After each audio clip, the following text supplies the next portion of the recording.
आज HRRL यानी कि Hindustan petroleum Rajasthan refineries limited का जो उद्घाटन हुआ है, उसके बाद भारत जो है वो पूरे विश्व में यूएस के बाद पेट्रोलियम प्रोडक्ट का सबसे बड़ा निर्यातक बन गया है।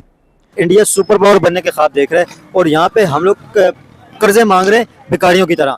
भारत 60 से 65 बिलियन डॉलर जो है एक्सपोर्ट कर रहा था, उसमें आप समझ लीजिए कि इस रिफाइनरी की वजह से 10-15 बिलियन डॉलर का और उछाल आने वाला है।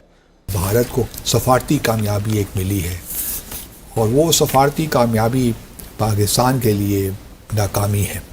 Both countries condemn terrorism and violent extremism in all its forms and manifestations, including cross-border terrorism from Pakistan. मेरे ख्याल में अफसोसनाक है। अब पाकिस्तान का स्पेसिफिक नाम इसमें आ गया है। ये मुझे नहीं मालूम है किस तरह हो सकता है। ये जापान हमारे ताल्लुकात भी बड़े अच्छे हैं, पाकिस्तान को स्पेसिफिकली मेंशन करना तो मैं समझता हूँ कि हमारी नाकामी है। भारत कुछ ही दिनों में 100 बिलियन डॉलर एक्सपोर्ट करेगा पेट्रोलियम प्रोडक्ट्स अकेले। भाई देखें, इंडिया की आप इकोनॉमी आप उठा के देखें तो उसने 92 के अंदर इंपोर्टेड चीजें जो हैं वो उसने मंगाना शुरू करी। उससे पहले उसकी इंपोर्ट बंद थी 90 के अंदर, 92 में। हाँ, 90s के अंदर हमने एनर्जी इंडिपेंडेंस यानी कि ऊर्जा आत्मनिर्भरता की दिशा में एक बहुत बड़ी छलांग लगाई है। जय हिंद, जय भारत दोस्तों। रामपाल राव 45 चैनल में आपका स्वागत है।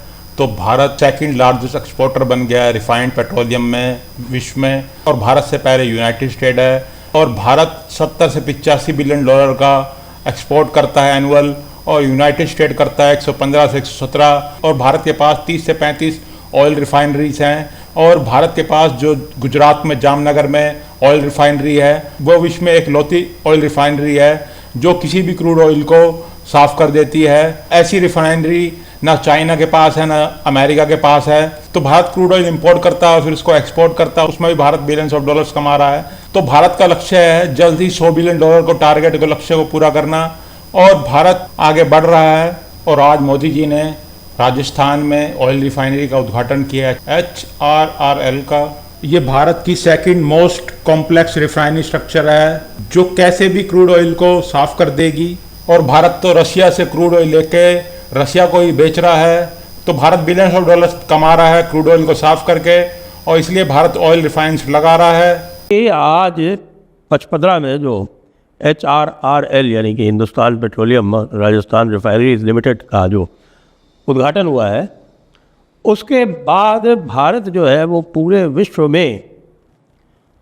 में यूएस के बाद पेट्रोलियम प्रोडक्ट का सबसे बड़ा निर्यातक बन गया है। The biggest exporter in the world, second biggest, that is, क्योंकि बिगेस्ट इज यूएस। अब यूएस को आपको पता है कि यूएस की इकोनॉमी का साइज़ और उसके जो कंजम्पशन का साइज़ जो है वो भारत से कहीं बहुत बड़ा है, क्योंकि वो अर्थव्यवस्था जो है वो भारत से इस समय लगभग 7 गुनी बड़ी है इन टर्म्स ऑफ GDP। तो अब भारत ने क्या कमाल किया है, देखिए भारत जो है वो पहले ही लगभग 60 से 65 बिलियन डॉलर का एक्सपोर्ट कर रहा था। और भारत का मैं थोड़ा सा आंकड़े बता देता हूँ। पहले मैं आपको ये 15 रिफाइनरी जो है वो क्यों महत्वपूर्ण है वो थोड़ा सा आपको संक्षिप्त में बता देता हूँ। और उसके बाद फिर ये जो एनर्जी इंडिपेंडेंस, जो भारत पूरी तरह से एनर्जी इंडिपेंडेंट होने जा रहा है, उसमें न केवल इस रिफाइनरी का, हमारे पेट्रोलियम प्रोडक्ट्स का, हमारी प्रोसेसिंग का रोल है, उसके साथ में एक नया आयाम भी आया है और उसको बोलते हैं ग्रीन हाइड्रोजन। जी, green hydrogen through nuclear heat.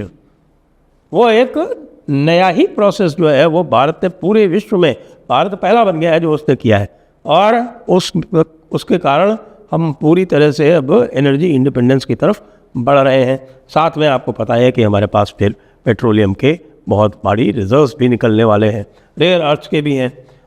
अब ये आप देख रहे हैं, ये मैप है राजस्थान का, और ये आप देख रहे हैं ये बालोतरा नया ज़िला बना है। पहले ये बाड़मेर ज़िले में हुआ करता था, अब यहाँ पर ये बालोतरा नाम का ज़िला बन गया है।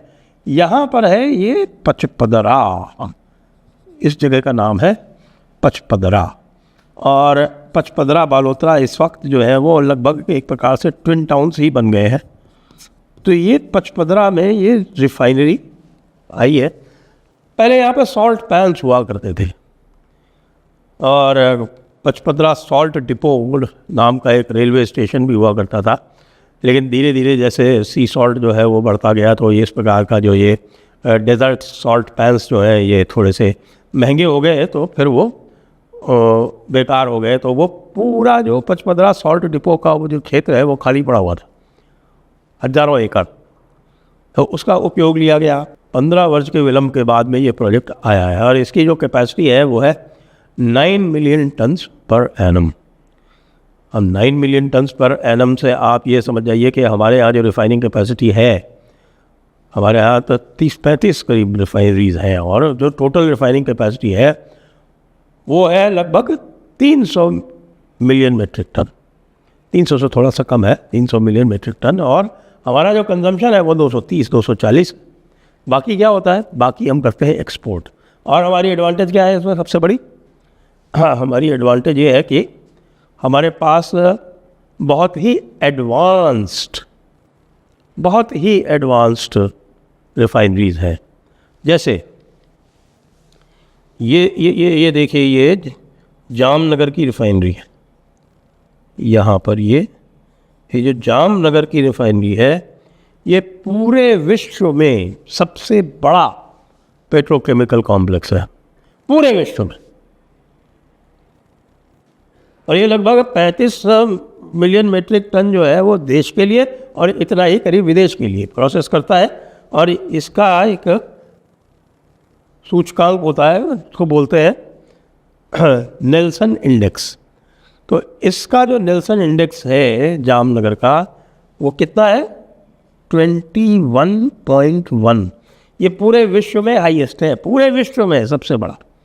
तो इसका मतलब ये है कि कैसा भी क्रूड हो दुनिया का वो सब यहाँ प्रोसेस होता है। भारी से भारी क्रूड, बिल्कुल जो चारकोल टाइप का क्रूड होता है ना वेनेजुएलन, वो भी यहाँ प्रोसेस हो जाता है। रशियन क्रूड यहाँ प्रोसेस हो जाता है, अरबिक क्रूड यहाँ प्रोसेस हो जाता है। और ये जो पचपदरा की रिफाइनरी है साहब, ये भी बहुत ही हाईली एडवांस्ड है।